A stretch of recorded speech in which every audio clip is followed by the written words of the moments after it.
قلبي بحق النبي وصحبه والآل. معاشر الحاضرين والحاضرات yang dirahmati Allah, alhamdulillah, senantiasa kita panjatkan puja dan puji syukur kehadirat Allah Subhanahu wa taala di hari ke-10 bulan suci Ramadan. Sepertiga pertama sudah kita lalui yang dikatakan oleh Nabi dengan awwalur rahmah, bulan rahmatnya Allah. Mudah-mudahan kita seberasaan dirahmati oleh Allah Subhanahu wa taala. Salawat dan salam juga senantiasa kita haturkan kepada junjungan Nabi besar Muhammad sallallahu alaihi wasallam. Mudah-mudahan Allah kumpulkan kita dengan beliau kelak pada hari kiamat.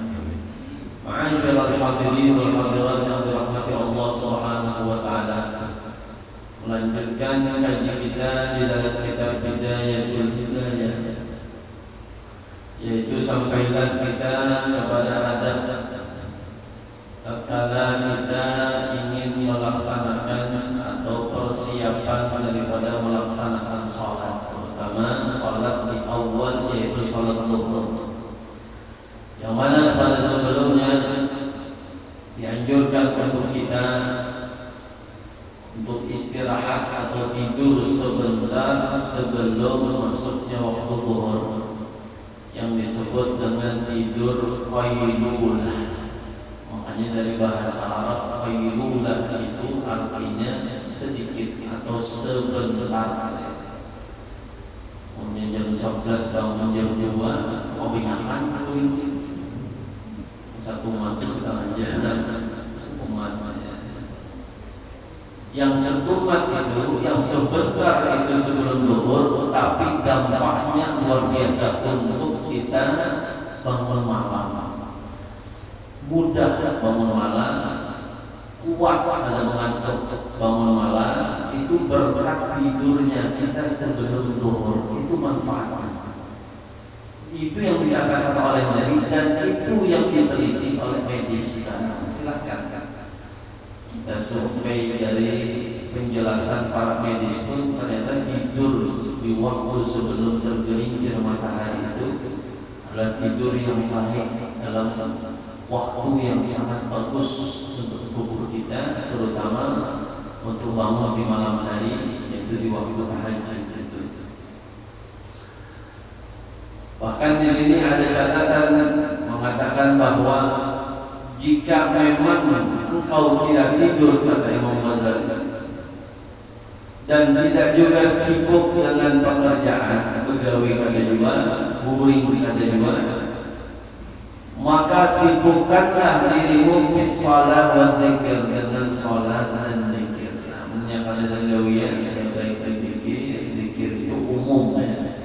Jadi zikir itu termasuk kita baca Quran, itu zikir.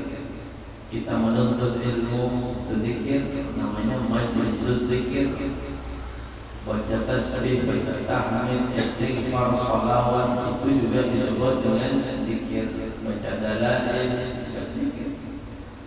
Fahuwa afdalu awqatin nahar, kata beliau, ketahuilah waktu menjelang zuhur itu waktu paling afdalnya di siang hari.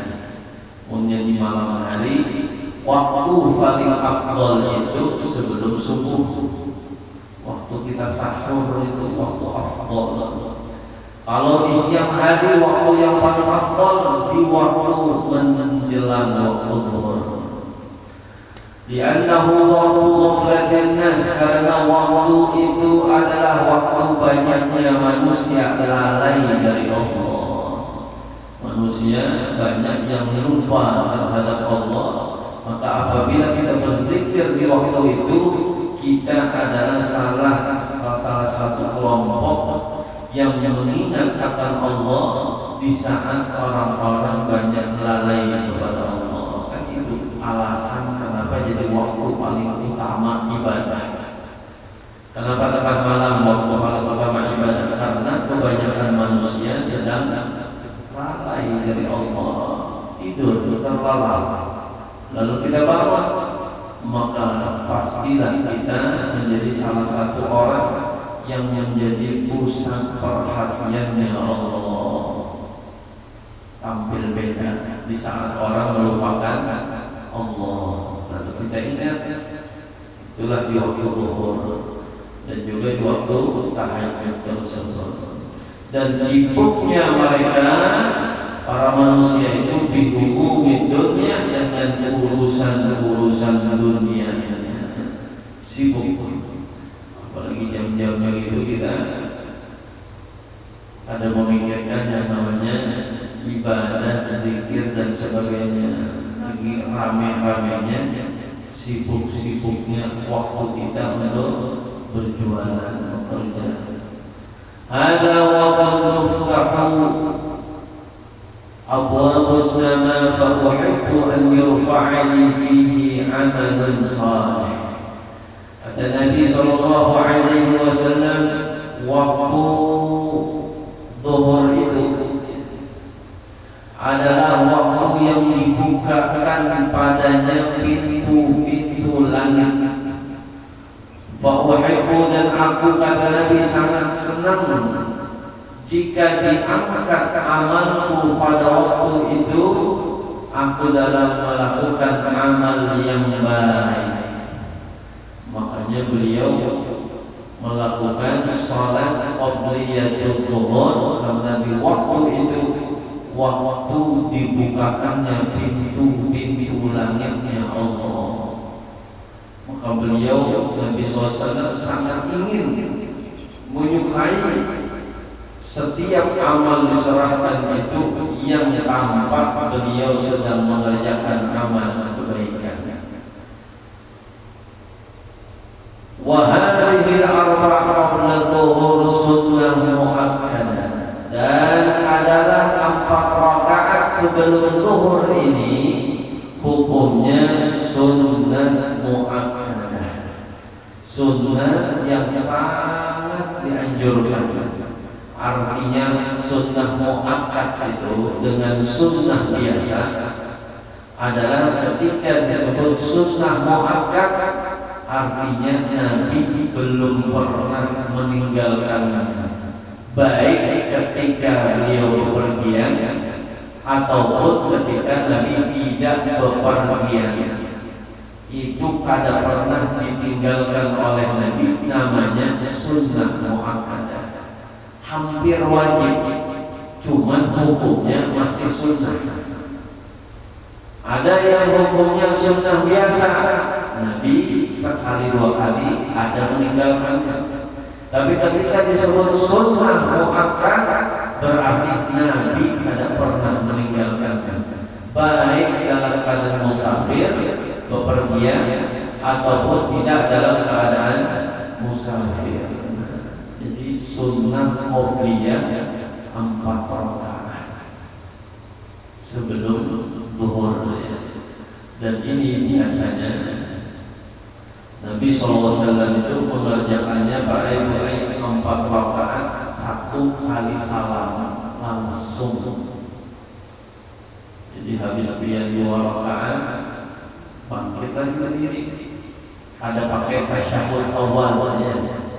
Jadi kada perlu duduk tasyahud awal, langsung sih sambung lagi rakaat ketiga, sambung lagi rakaat keempat, baru tasyahud akhir duduk, baru salam. Atau hendak dibagi 2-2 boleh juga. Cuma kebiasaan Nabi, artinya kebanyakan Nabi itu menggawinya 4 rakaat langsung 1 kali salam saja. Itu untuk sholat sunnah qobliyah zuhur. Kalau sholat sunnah yang lain, Nabi biasanya tetap 2 rakaat salam, 2 rakaat salam. Habis ba'diyah, habis sholat isya ba'diyahnya juga dalam sama, Nabi 2 rakaat salam, 2 rakaat salam. Fafil khabar, di dalam sebuah hadis disebutkan yang diriwayatkan oleh Ummi Habibah radhiyallahu ta'ala anha, Beliau berkata, sami'tu Rasul sallallahu alaihi wasallam, aku pernah mendengar dari baginda Nabi sallallahu alaihi wasallam. Beliau berkata, man yuhafadhu ala arba'i raka'atin qabla adh-dhuhur wa arba'in ba'daha harramahu Allahu 'ala an-nar. Rawahu Ahmad wa Abu Dawud wa Nasa'i wa Tirmidzi. Hadisnya sahih, bukan hadis dhaif. Apa ucapnya Nabi SAW? Siapa orang yang menjaga, arti menjaga itu melestarikan, mengamalkan, selalu mengerjakan, itu namanya menjaga. Siapa orang yang menjaga sholat 4 rakaat sebelum zuhur dan 4 rakaat setelah zuhur, 4 qobliyah ba'diyah, haramahullahu 'alan nar. Allah akan haramkan dia dari siksa api nerakanya Allah. Ini jaminan. Tinggal pertanyaannya, kawa ada kita menggawi? Iya. Munya kita kawa menggawi berarti dasar bujur kurangnya pantas untuk kada dimasukkan dalam nerakanya Allah. Tapi kenyataannya kita ini jarang tagawi. Ulun bukan super tapi yakin 90% kada tagawi. Paling 2 rakaat kita ba'diyah. Ada yang kada pakai ba'diyah. Kenapa? Salah zuhur. Anak cepat-cepat ke toko, anak cepat-cepat ke warung. Punya kada puasa, biar puasa apa juga ke warung. Hendak cepat-cepat melakukan ini, melakukan itu. Jarang kita itu habis sholat zuhur, sholat 4 rakaat. Jarang. Di masjid manapun jarang ada orang yang melakukan itu. Biasanya bersih langsung masjidnya bila habis zuhur. Menekan ada pengajian, bersih, bulikan semuanya. Ya wallahu a'lam. Kalau sini di rumah sebanyak 4 rakaat. Di masjid Jakarta lagi kalau awam dan ini berusaha lah. Kesempatan bulan Ramadan, kesempatan memperbanyak amal, kesempatan menambah pundi-pundi pahala kita, maka kita usahakan menggawi 4 rakaat sebelum zuhur. Kalau yang digawi di pasar pagi ya sebelum azan, siap-siap sudah azan, sembahyang 4 rakaat. Habis salam baca wirid, doa, sholat lagi 4. Cepat-cepat keluar. Karena kalau makan duluan bulan puasa. Jangan kalau bulan puasa mesti hendak makan dulu sebelum ke toko. Mumpung bulan puasa awal dan mengerjakan 4 ini hadis. Allah haramkan dirinya atas siksa api nerakanya Allah.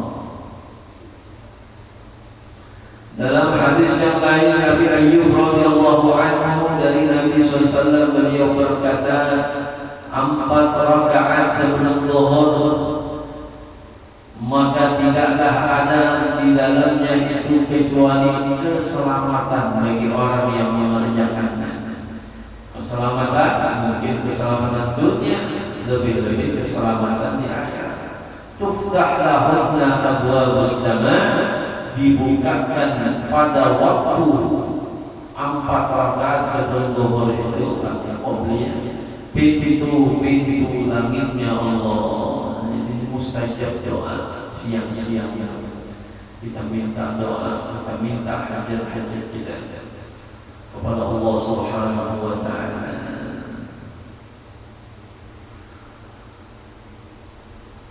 Nabi juga bersabda, "Man shallahunna fa ahsana ruku'ahunna wa sujudahunna shalla ma'ahu sab'una alfa malakin yastaghfiruna lahu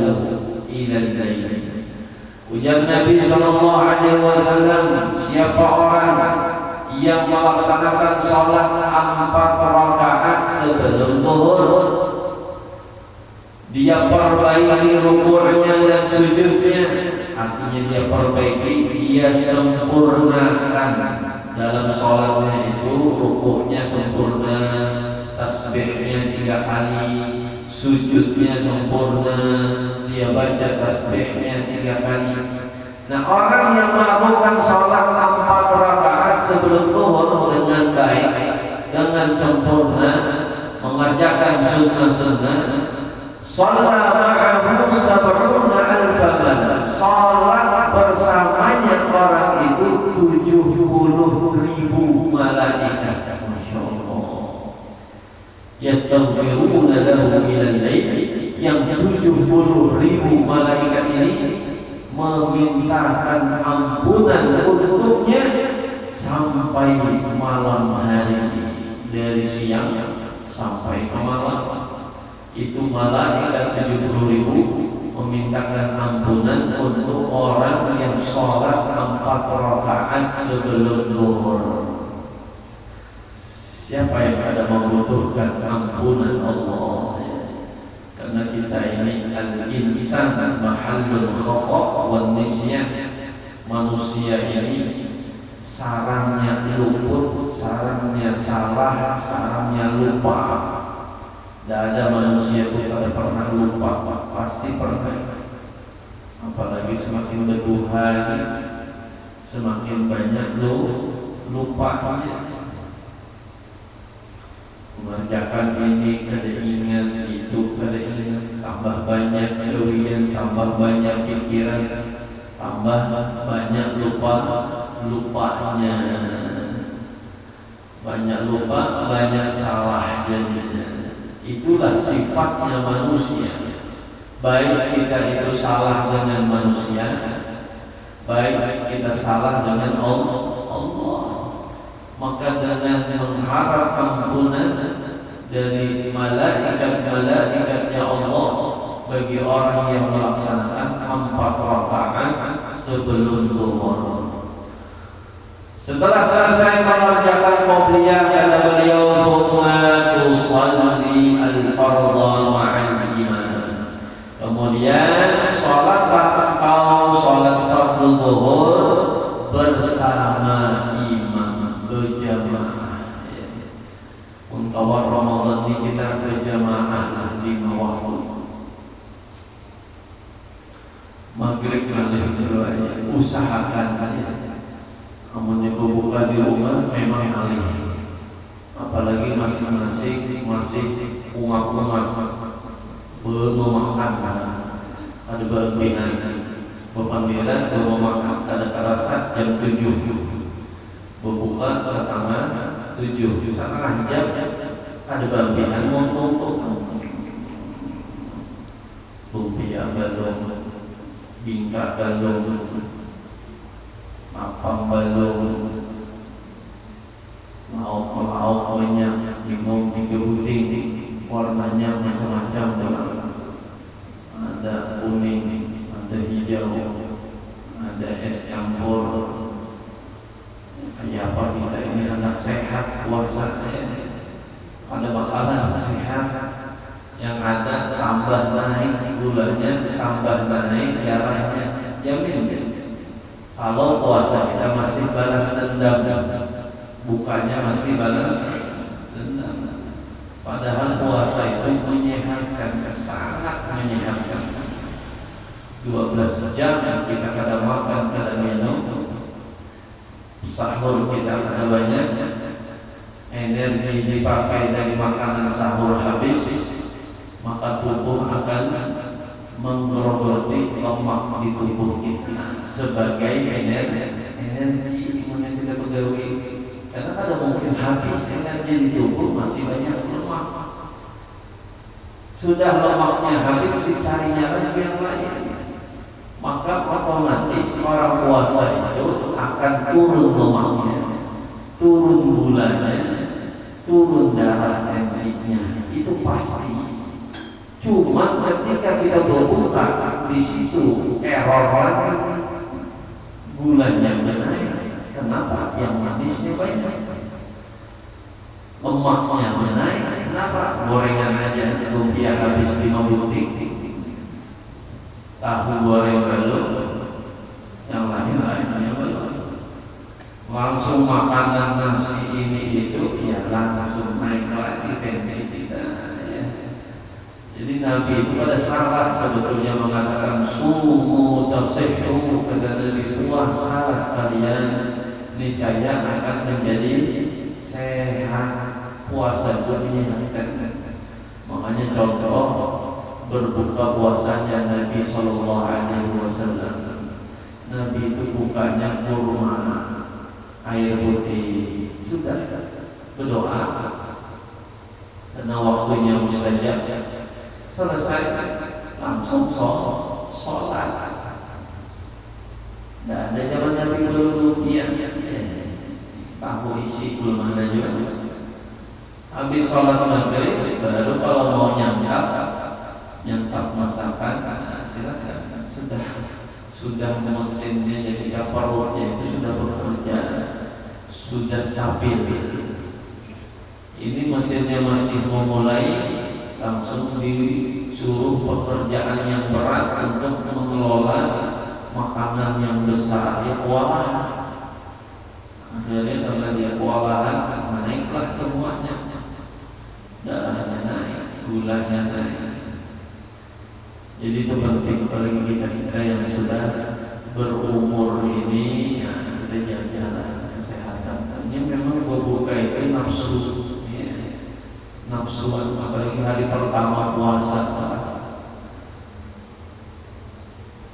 Melihat wajah di pasar Ramadan yang ada suasana lihat setahunan ada. Wah, ini belum ada nih. 11 bulan belum makan ini lagi. Melihat itu melihat lagi ini nyaman dulu itu kalap, matanya kalap, semuanya pengen nafsu. Kenapa nafsu? Lapar, para pembuka semangat baik, hendak kenapa yang dimakan. Kalau kita mau mencontoh tadi, jamin yang keluar bulan Ramadan bukan hanya dosa yang bersih, tapi penyakit pun bersih. Itu yang kita harapkan. Mudah-mudahan keluar bulan Ramadan, pahala banyak, dosa habis, zahir batin kita sehat, zahirnya sehat karena berkat puasa, dan juga pahala banyak, dosa diampuni oleh Allah. Bagus puasa. Bulan ini sudah dari Januari tadi sampai ini Februari, berarti 4 bulan itu sudah turun 9 kilo. Nah, ini berasanya mana? 9 kilo. Terakhir timbang 98. 2 kilo lagi sepikul ya kuitan. Oman 2 kilo lagi sepikul. Iya juga. Sadar pusing, kepala pusing, bangun subuh, betis keringetan bangun subuh. Mengurangi makan, mengurangi gula, sehat alhamdulillah. Kepala sudah sakit, betis sudah sakit, stabil, nyaman. Buka puasa, ada ribet, makan sayur, minta berebus, kurma, selesai. Sahur itu juga, lalu awak nyaman jadinya. Kemudian kita sholat fardu zuhur bersama imam. Jadi kalau bisa berjamaah, paknya bulan Ramadan ini karena pahalanya berlipat-lipat dari Allah sayangnya. Kalau kita menggawi sembahyang sorangan, punya di rumah juga cari kawan, ada anak bawai anak, ada pasangan bawai pasangan, ada juga suruh tetangga bawani. Kalau laki mati kan, anak ada jauh boleh tetangga Udah maunya dari duit. Bila kamu maunya aku sembahnya mau dari 5.000. Laju ya. Maunya sembahnya supaya berjamaah. Rugi kita sholat sendiri dengan orang yang berjamaah, walaupun berdua ada imam ada makmum, bedanya saja sudah 27 sholat bedanya. Tambah bulan Ramadan kali lipatnya 70 kali lipat amal fardhu kita dibanding bulan yang lain. Tambah bersiwak 70 rakaat lebih baik daripada sholat tanpa siwak. Tambah di masjid, tambah etikaf. Etikafnya punya nazarkan pulang. Nah, ini orang cerdas. Jadi bila pihak-pihak masuk masjid bernazar dulu. Aku nazarkan aku etikaf di masjid sampai selesai witir. Berarti etikaf bukan lagi sunnah tapi amal wajib. Amal wajib dilipat ganda oleh Allah Ramadan 70 kali lipat. Jadi amal sunnah jadi wajib. Berubah hanya gara-gara niat saja. Karena kita nazarkan. Jadi jangan kada berjamaah, terutama isya dan subuh berjamaah. Munnya kita sebulanan isya subuh berjamaah, pasti kita termasuk mendapatkan fadilah malam Lailatul Qadar. Karena orang yang isyanya berjamaah, subuhnya berjamaah itu ditulis oleh Allah, artinya malaikat rakib yang menulis catatan amal baik itu semalaman, biar dia diam, biar dia guring, semalaman kita ditulis ibadah kepada Allah, ibadah sholat kepada Allah. Berkat apa? Berkat isyanya berjamaah, subuhnya berjamaah. Namun yang kita setiap malam ditulis oleh malaikat ibadah sholat kepada Allah, maka dalam sebulan Ramadan berarti kita pasti di antara malam-malam itu menemukan malam Lailatul Qadar. Malam Lailatul Qadar itu memang ada kalau ditebak, ada kawat tahu. Bagaimana malam Lailatul Qadar itu cirinya apa? Ada memang. Cuman apakah itu malam Lailatul Qadar? Wallahu a'lam. Hanya Allah yang memberikan kepada orang-orang pilihan yang dibukakan matanya dapat melihat malam itu malam Lailatul Qadar. Yang melihat malaikat ribuan turun ke langit dunia memberikan rahmat, ampunan, pahala kepada orang-orang yang ibadah pada malam itu. Jadi menyediakan ketepatan malam itu pas beribadah, berarti kita dapat pahala orang yang ibadah 1000 bulan. Nah, itu maksudnya Lailatul Qadar. Jadi kita harus husnudzon setiap malam itu Lailatul Qadar. Punya kita husnudzon setiap malam Ramadan Lailatul Qadar, maka kita pun akan berusaha untuk menghidupkan malam-malam Ramadan itu. Siapa tahu malam itu malam Lailatul Qadar. Ini sudah berniat malam ini Qadar kali kawanan datang kumpul pas malam itu Lailatul Qadar, rugi yang ini. Jadi berusaha minimal sholat jamaah jangan ditinggalkan. Tsumma tusalli ba'da al-fardhi rak'atain. Kemudian salatlah engkau setelah salat fardhu zuhur 2 rakaat. Fahuma minar rawatib as-sabitah, adalah 2 rakaat setelah zuhur, itu termasuk dari sunnah rawatib yang ditetapkan oleh baginda Nabi sallallahu alaihi wasallam. Wala tashtagil ila al-'asr illa bi ta'allumi ilmin, janganlah engkau sibukkan dirimu dari zuhur ke asar itu kecuali untuk menuntut ilmu. Punya kawan waktu itu cari ilmu. Au i'anati muslimin, atau membantu saudara para muslim. Gawe apa? Membantu maslahat terbaik untuk orang-orang Islam. Au qiraatil Quran, atau menghabiskan habis zuhur ke asar baca Al-Quran. Au sa'i fi ma'ashin, atau dia bekerja untuk menafkahi keluarganya, mencukupi kehidupan keluarganya. Yang mana dengan dia bekerja itu tasta'inu bihi 'ala dinik, untuk membantu urusan agamanya. Beliau menyuruh guring kita habis zuhur. Di sini cuma beliau katakan, sibukkan dirimu menjelang asar itu menuntut ilmu, membantu orang, atau baca Quran, atau bekerja yang mana hasil dari kerja kita itu ya untuk membantu urusan agama kita. Yang punya ada duit awal kita beli baju, awal kita semuanya tenang pikiran kita beribadah, khusyuk kita beribadah. Thumma tusalli 4 rakaat qabla al-asar.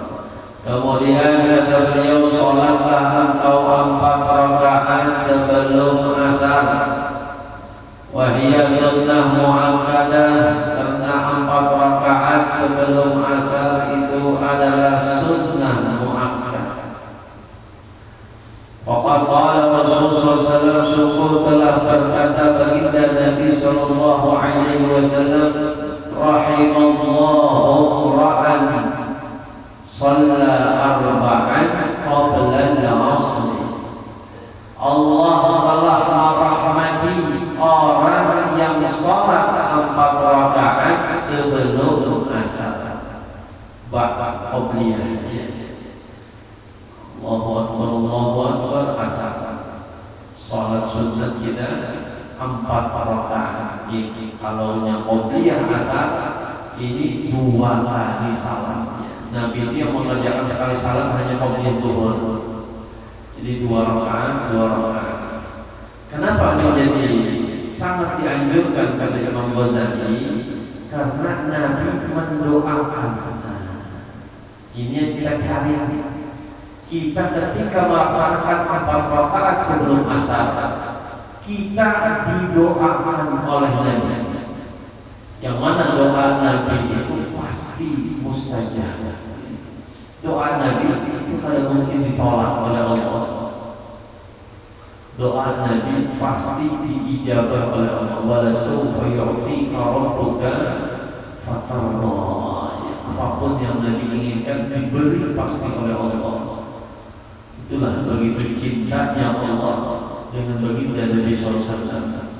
Kita sayang orang-orang apa yang hendak apa laki dosanya lawan ini, ngapa aja dia ditagih boleh diwujudkan saja.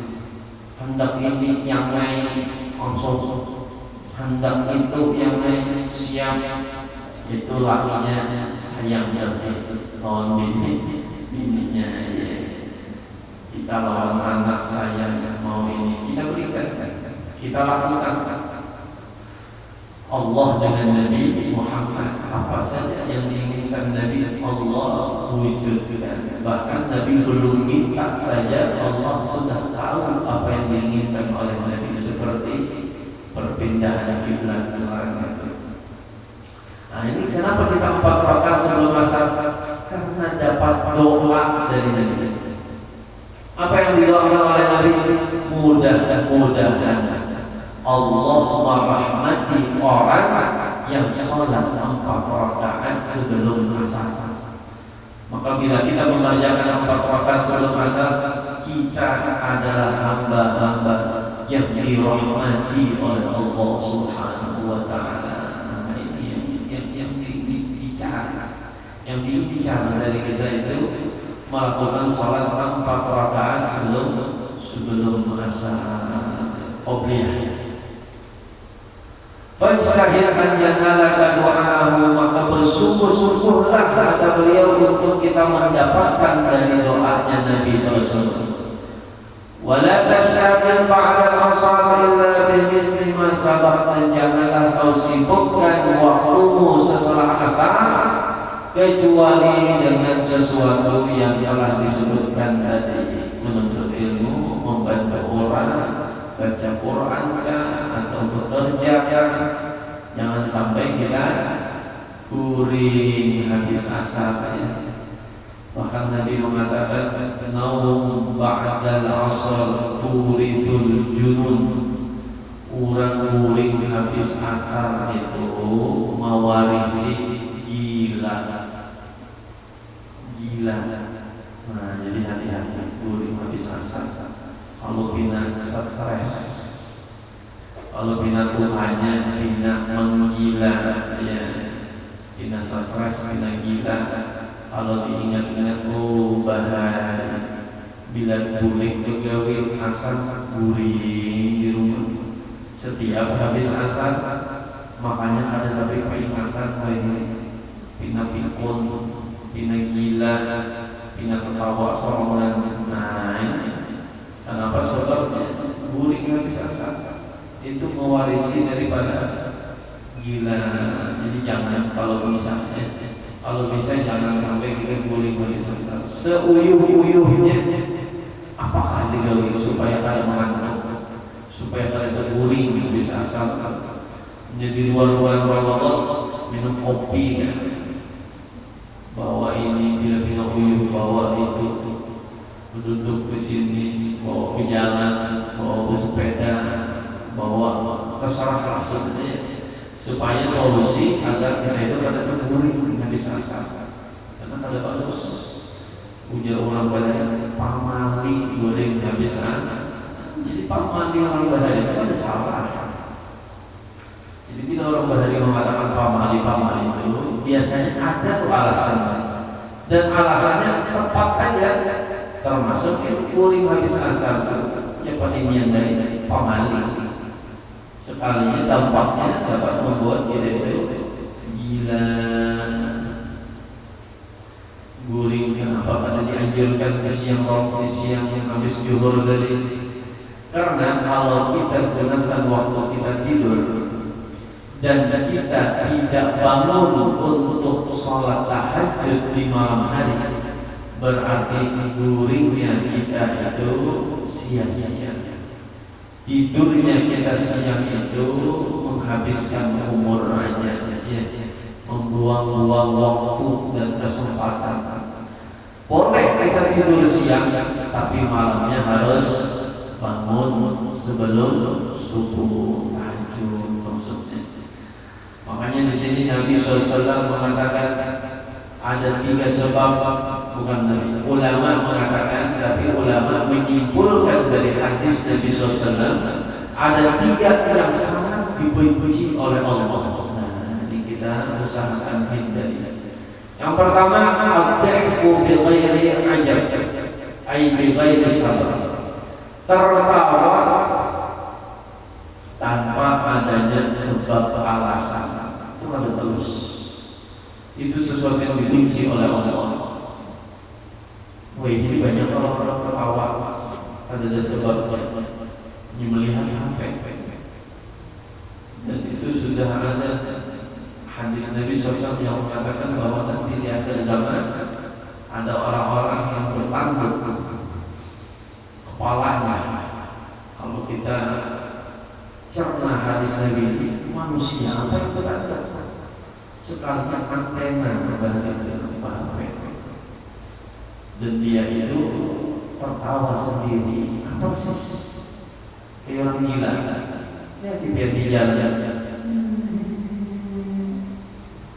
Kalau orang ada tahu handphone, itu disambut orang gila. Gila kan itu, tangan kata lingan, ketawa seorang. Panggilan manusia. Ayo lihat handphone tertawa, terkurih, melihat layar HP-nya.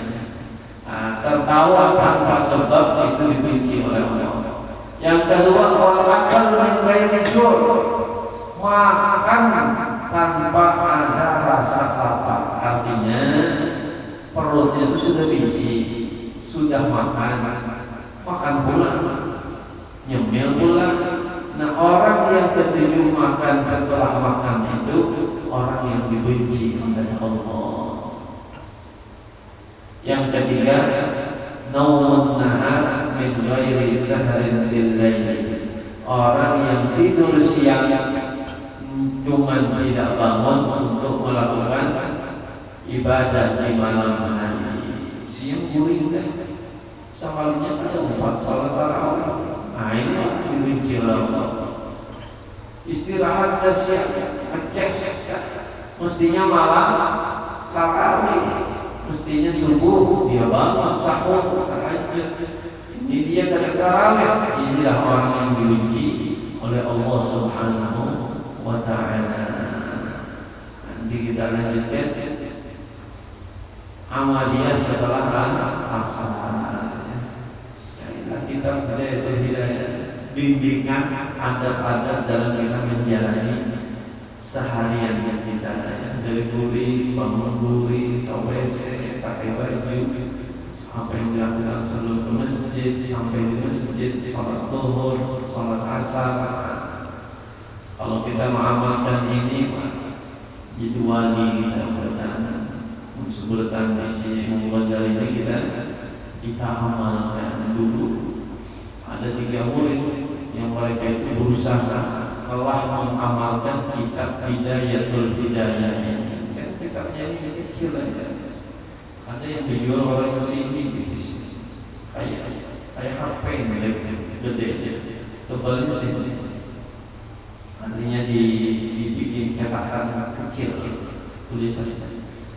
Ada 3 santri dari belahan negara macam-macam yang mereka itu mengaji bertiga di Yaman,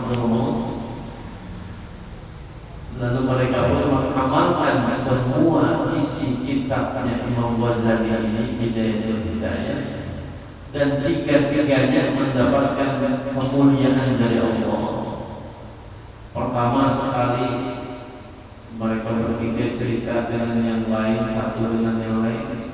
Apakah sudah mimpi lagi? Belum. Yang satu belum. Kayaknya kita ada yang kurang. Akhirnya mereka ulang lagi dari awal sampai akhir diamalkan semuanya yang diperintahkan oleh Imam Ghazali. Maka masing-masing bermimpi dengan begitu dan Nabi SAW. Dan mereka ziarah ke kota Madinah. Setelah bermimpi 3-tiganya, ketiga orang ini macam-macam diberi hadiah oleh Nabi dalam mimpinya. Yang satu ada notes, buku catatan satu. Yang satu diberi tongkat. Yang satu diberi wadah air hujan. Ketika mereka bangun, 3 benda itu ada pada dirinya. Yang satu catatan, notes, yang satu tongkat, dan 3-tiganya setelah selesai daripada umrahnya pulang masing-masing ke negaranya masing-masing. Dan dalam satu riwayat yang satu orang Mesir, ulun teringat nama-nama 3 orang ini. Ini diceritakan dalam sebuah kitab apa. Jadi yang satu ke Mesir, dan Mesir ini terkenal gudangnya ilmu dari bahari sudah. Mesir itu kumpulan para ulama besar. Makanya Imam Syafi'i saja dari Baghdad dia hijrah ke Mesir untuk menggali ilmu. Saking hausnya ilmu, gudangnya ilmu Mesir bahari. Dia pergilah ke Mesir.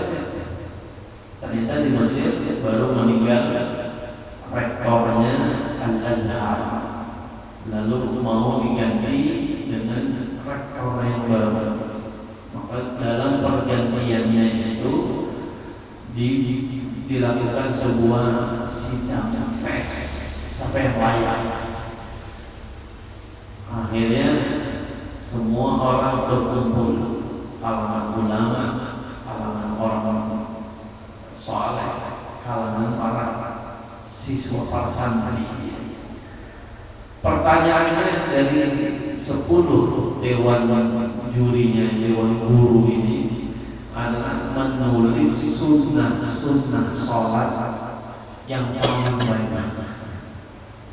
Ada yang 200, ada yang 300. Yang jelas kelompoknya orang sholat berkurang. Para pelajar si Zid ini hadir di waktu itu karena bukan orang terkenal di kelompoknya para santri. Ternyata pas ditanya siapa yang sudah 300, saya. Yang 400 sampai 500 sunnah sholat ditulis di buku tadi. Akhirnya mereka pun tidak percaya.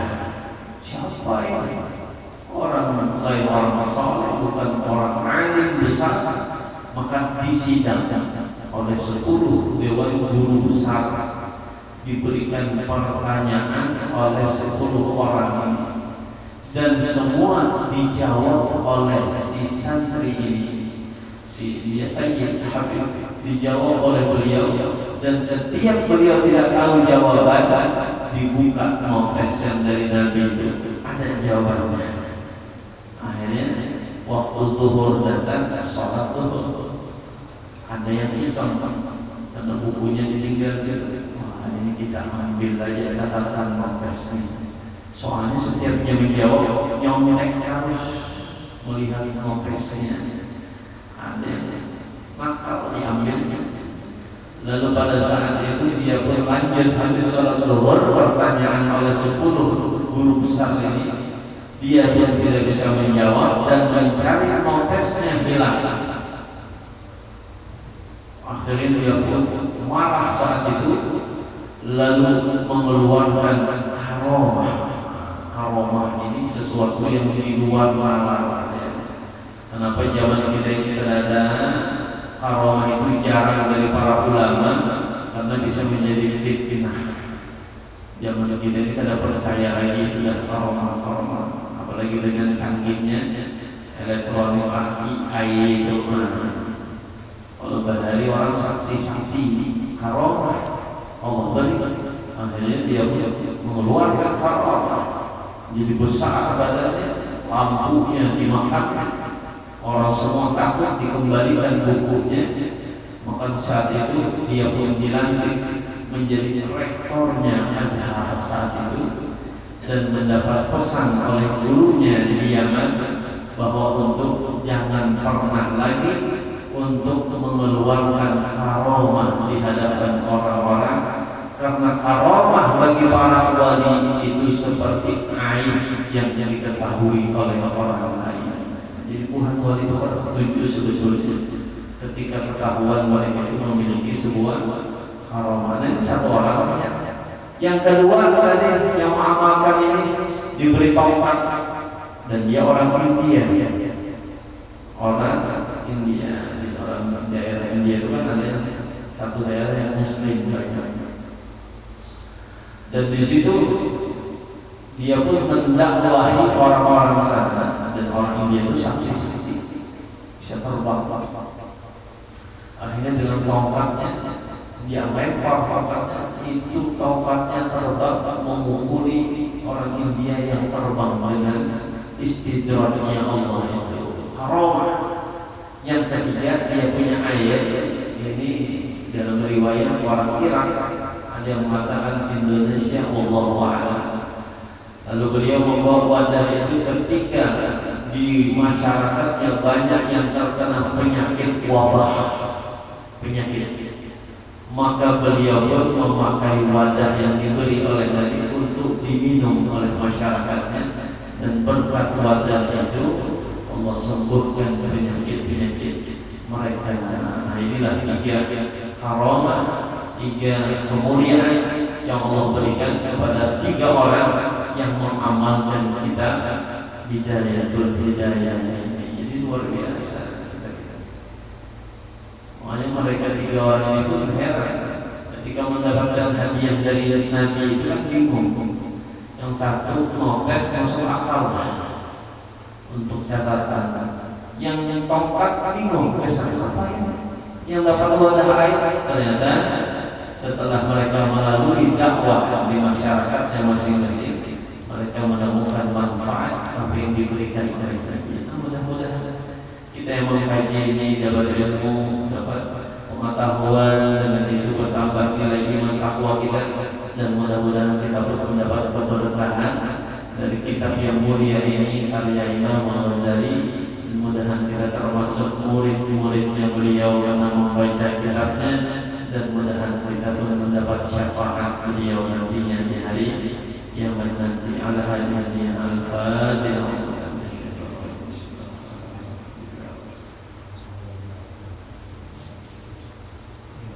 آمين اللهم ربنا وفعنا يا كريم وفعنا يا رحيم وفعنا ربنا وفعنا بما علمتنا رب علمنا الذي ينفعنا يا رب العالمين فكرنا يا في الدين وعلمنا ربنا على كل شيء قدير سبحانك اللهم وبحمدك أشهد أن لا إله إلا أنت نستغفرك ونتوب إليك وصلى الله على سيدنا محمد وعلى آله وصحبه وسلم. الحمد لله رب العالمين والسلام عليكم ورحمة الله وبركاته.